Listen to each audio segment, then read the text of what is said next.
জয়গুরু, বন্দে পুরুষোত্তম। আগামীকাল শিব চতুর্দশী। শিব চতুর্দশীতে ঠাকুর কি করতে বললেন, কি করবেন, রাত্রি জাগা কেন হয়, আজকে এই বিষয় থাকছে।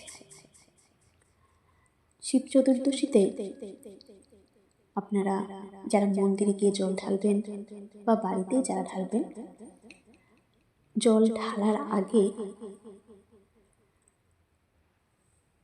সকলেই যে শিব চালিসা আছে সেই শিব চালিসাটা পাঠ করে নিয়ে তারপর যারা মন্দির যাবেন বাড়িতে শিব চালিসা পাঠ করে তারপর মন্দির যাবেন, যারা বাড়িতে পুজো দেবেন তারাও শিব চালিসাটা পাঠ করে নিয়ে তারপর জল ঢালবেন। এটা করুন, এতে পূর্ণ ফল লাভ হবে। বেলপাতার যে সোজা দিকটা, মসৃণ দিকটা, সেই দিকটা সবসময় ঠাকুরের মাথার উপর রাখবেন। মসৃণটা নিচের দিকে রাখবেন, কিন্তু কখনোই খসখসেটাকে মাথায় লাগাবেন না। এখন ঠাকুর কি বলেছেন সেটা আমরা জানব। আজ শিব চতুর্দশী। মায়েরা বিবিধ উপকরণ ও অর্ঘ্য নিবেদন করে ঠাকুরকে প্রণাম করে যাচ্ছে। সন্ধ্যার পর কালীষষ্ঠী মা জিজ্ঞাসা করছিলেন ঠাকুরকে যে শিব চতুর্দশীতে যে রাত্রি জাগা হয় এটা কেন? তখন ঠাকুর বললেন, জেগে থাকাটা জীবনের পথ। কারণ ঠাকুর বলেছে চেতন থাকাই ভগবানের আশীর্বাদ, তাই চেতন থাকাটাই ভগবানের আশীর্বাদ, তাই জেগে থাকাটাই জীবনের পথ। শিব হচ্ছে মঙ্গলের দেবতা। ঠাকুর বললেন শিব হচ্ছে মঙ্গলের দেবতা, তাই শিব চতুর্দশীতে সকলেই জাগে। শিবের যে গুণ রয়েছে, তিনি যে মঙ্গলের দেবতা, তার যা যা গুণগুলো, সেই গুণগুলো আমার ভেতরে ফুটিয়ে নিয়ে যদি সেই ভাবিত হয়ে যদি আমি তাকে পুজো করি বা সেই গুণগুলো আমি নিজে চরিতার্থ করি, তবেই কিন্তু শিব পুজোর সার্থকতা। শ্রী ঠাকুর ভাববাণীতে বলেছেন, তাণ্ডব স্তোত্র মুখস্থ করিস এজমা সারবে।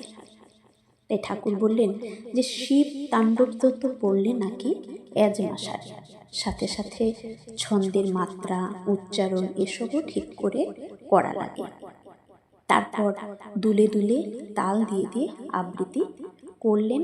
তাই তখন তিনি বললেন যে যারা অসমর্থ তারা এমনি করে বসে ঠিক করতে হবে, অসমর্থরা তালে তালে নাচলে ভালো। আর তাহলে পুজোর সময় কি করতে বললেন? পুজোর সময় আমরা যেন শিব যে তাণ্ডব স্তোত্র সেটা যেন আমরা অবশ্যই পাঠ করি সেদিন। এটা কিন্তু ঠাকুর বলে গেছেন, শিব তাণ্ডব স্তোত্রটা যেন আমরা পাঠ করি। আর ঠাকুর বললেন যেটা সঠিক, সব দেবতার সমাহারে পুরুষোত্তমের সৃষ্টি। আর গুরুতে শিবের আরোপ করে নেওয়া লাগে, তিনিই শিব। এই স্তোত্রের মধ্যে যেসব আছে সেগুলি তার বিভূতি, এভাবে ঠিক করে নেওয়া লাগে। পূজার বেলাতেও সব যত পূজাই করি না কেন সবার মধ্যে আমার গুরুকে কিন্তু দেখা লাগে, তবেই। কারণ গুরু সন্তুষ্ট হলে শিব সন্তুষ্ট, গুরু সন্তুষ্ট হলে আপনার সব দেবদেবী সন্তুষ্ট থাকবে। আর গুরুকে অসন্তুষ্ট করে কোনো পুজোয় কিন্তু সার্থকতা আসে না। তাই সব কিছুর মধ্যেই ওই গুরুকেই দেখা লাগে। গুরুর মধ্যে সব ভাবকে ফুটিয়ে তুলে যদি আমরা সেই একনিষ্ঠ হয়ে চলি, তবেই কিন্তু আমাদের ভাব চলন একমুখী হয়ে চলবে, সব কিছুরই সার্থকতা তবেই কিন্তু আসবে। নইলে সব কিছু একটা ছন্ন ছাড়া জীবনের মতন চালিত হবে। জয় জয়।